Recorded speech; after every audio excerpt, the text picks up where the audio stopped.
ওগো আল্লাহ, ওগো মালিক, তুমি ছাড়া তো আমাদের আর কেউ নাই, তুমি ছাড়া তো আমার আর কেউ নাই। আল্লাহ গো, তুমি যদি মাফ না করো কে আমাকে মাফ করবে? তুমি যদি মাফ না করো কে আমাকে মাফ করবে? তুমি যদি আমাকে মাফ করো তাহলে তোমার কোনো দিকে কমবে না, তুমি যদি আমাকে মাফ না করো তোমার কোনো দিকে বাড়বে না। আল্লাহ গো, তুমি আমাকে মাফ করে দাও। সারাটা জীবন অন্যায় কাজ করেছি, সারাটা জীবন নাফরমানি করেছি, আমার কাছে কালেমার দাওয়াত কম আসে নাই, আমার কাছে কালেমার দাওয়াত কম আসে নাই, আমাকে লোকেরা কম বোঝায় নাই। ওগো আল্লাহ, তুমি আমাকে মাফ করে দাও। মাফ না করলে কোথায় যাব, কার কাছে যাব?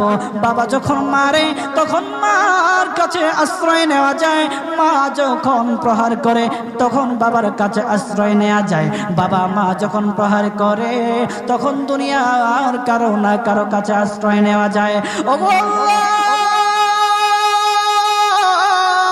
ওগো মালিক, তুমি যদি আমাকে মারো, তুমি যদি আমাকে আযাব দাও, ওগো আল্লাহ, কার কাছে যাব, কার কাছে গিয়া মাফ চাইবো? ওগো আল্লাহ, মেহেরবানি করে মাফ করে দাও। এইরকম কান্না করতেছে, কান্না করতেছে, চোখের পানি তার এমন ভাবে পড়তেছে, দাড়ি ভিজতেছে, দাড়ি ভিজে জমিনের মধ্যে চোখের পানি পড়তেছে, কান্না করতেছে।